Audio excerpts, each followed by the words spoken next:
Assalamualaikum warahmatullahi wabarakatuh. Kembali dalam program Meraih Haji Mabrur. Dan kali ini kita akan sampaikan informasi terkait dengan munculnya atau ditetapkannya turunan dari keputusan Presiden Kepres Republik Indonesia nomor 7 tahun 2023 tentang biaya penyelenggaraan ibadah haji yang reguler tahun 1444 Hijriah 2023 Masehi yang bersumber dari biaya perjalanan ibadah haji dan nilai manfaat.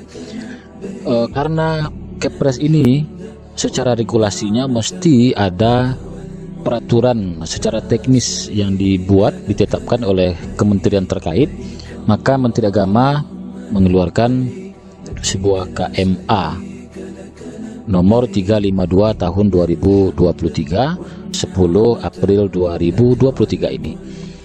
Dan isinya setelah kita cermati tidak jauh berbeda antara isi dari Kepres 7 2023 dengan KMA 352 tahun 2023 ini, yaitu isinya terkait dengan besaran biaya perjalanan ibadah haji, kemudian juga berapa nilai manfaat yang didapatkan oleh jamaah dari masing-masing embarkasi yang dari 14 embarkasi di Indonesia. Yang agak berbeda itu cuma ada waktu pelunasan yang dicantumkan dalam ketentuan KMA ini, bahwa mulai pelunasan itu pada bank-bank penerima setoran haji tanggal 11 April satu hari setelah diterbitkannya KMA 352 ini, 11 April 2023 sampai 5 Mei tahun 2023. Jika seandainya sampai akhir batas waktu 5 Mei itu ternyata masih juga belum signifikan, artinya masih banyak kuota yang kosong belum terisi, maka ada kemungkinan diperpanjang lagi masa pelunasan biaya perjalanan ibadah haji itu. Namun Kementerian Agama dalam rangka menjawab keputusan tentang biaya perjalanan ibadah haji reguler ini, maka perlu menetapkan sebuah keputusan Direktur Jenderal Penyelenggaraan Haji dan Umroh secara teknis turunan dari KMA itu tentang petunjuk pelaksanaan atau juklak konfirmasi pelunasan dan pembayaran pelunasan biaya perjalanan ibadah haji reguler tersebut. Maka dari keputusan Dirjen PHU nomor 157 tahun 2023 ini, dan keputusan ini juga ditandatangani pada tanggal 10 April.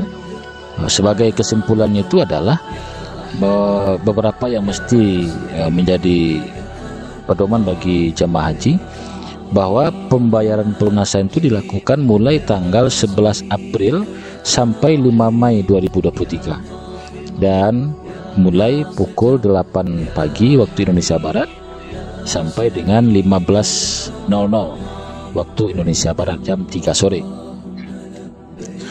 Sementara untuk jamaah haji yang lunas tunda tahun 2020 dan juga tahun 2022 yang tidak mengambil dana pelunasannya, hanya melakukan konfirmasi pelunasan di BPS Bank Penerima Setoran Biaya Perjalanan Ibadah Haji tanpa lagi melakukan pembayaran. Dalam ketentuan keputusan Dirjen ini juga diinformasikan bahwa pelunasan BP atau biaya perjalanan ibadah haji itu dapat dilakukan melalui sistem teller. Jadi kalau kita langsung ke bank syariah maka bisa, dan juga bisa melalui non-teller. Nah, non-teller artinya secara digital atau secara online, atau langsung tanpa tatap muka.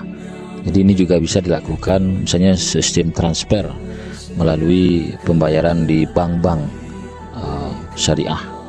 Jadi diinformasikan bahwa terkait dengan jemaah haji reguler lunas tunda yang sebelum tahun 2020 itu melakukan pembayaran BP sebesar selisih besaran BP per embarkasi dengan jumlah setoran lunas BP ditambah dengan virtual account yang telah disediakan nanti oleh pemerintah. Yang kedua, jemaah haji reguler lunas tunda tahun 2020 dan 2022 itu hanya melakukan konfirmasi pelunasan di BPS BP. Nah, sementara jemaah haji reguler lunas tunda tahun 2020 dan 2022 yang pernah mengambil setoran pelunasannya, maka melakukan pembayaran BP sebesar selisih besaran BP per embarkasi dengan jumlah setoran lunas BP ditambah dengan virtual account.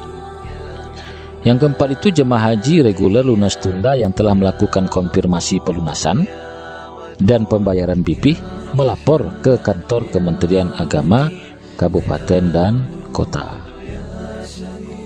Nah, sementara ketentuan terkait dengan jemaah lanjut usia itu urutannya adalah pertama urutan usia tertua di masing-masing provinsi, kemudian juga telah terdaftar sebelum tanggal 25 Mei 2018. Itu nanti diatur juga secara khusus. Nah, ini juga sangat penting kita informasikan bahwa jemaah haji yang pindah kewarganegaraan maka haknya sebagai jemaah haji Indonesia dicabut dan dibatalkan. Nah, apabila sampai akhir pelunasan BP tahun 2023 atau 1444 Hijriah masih terdapat sisa kuota pembimbing KBIHU atau kuota petugas haji daerah, maka sisa kuota tersebut digunakan untuk jemaah haji reguler dalam satu provinsi. Nah, sementara jemaah haji prioritas lanjut usia yang telah melunasi BP dan ternyata meninggal dunia sebelum keberangkatan, nomor polisinya dapat dilimpahkan dan statusnya kembali menjadi daftar tunggu pada porsi semula serta BP pelunasannya dikembalikan. Nah, kemudian berikutnya, jika kuota jemaah haji cadangan nomor urut berikutnya tidak terpenuhi, maka sisa kuota juga dapat diberikan kepada provinsi lain dengan mengutamakan provinsi dalam satu embarkasi. Apabila masih terdapat sisa kuota setelah masa pelunasan dan pengisian jemaah haji cadangan, maka akan dilakukan pelunasan tahap kedua yang akan diatur lebih lanjut. Jadi keputusan ini ditandatangani oleh Hilman Latif, Dirjen Penyelenggaraan Haji dan Umroh, tanggal 10 April 2023. Semoga bermanfaat. Terima kasih. Assalamualaikum warahmatullahi wabarakatuh.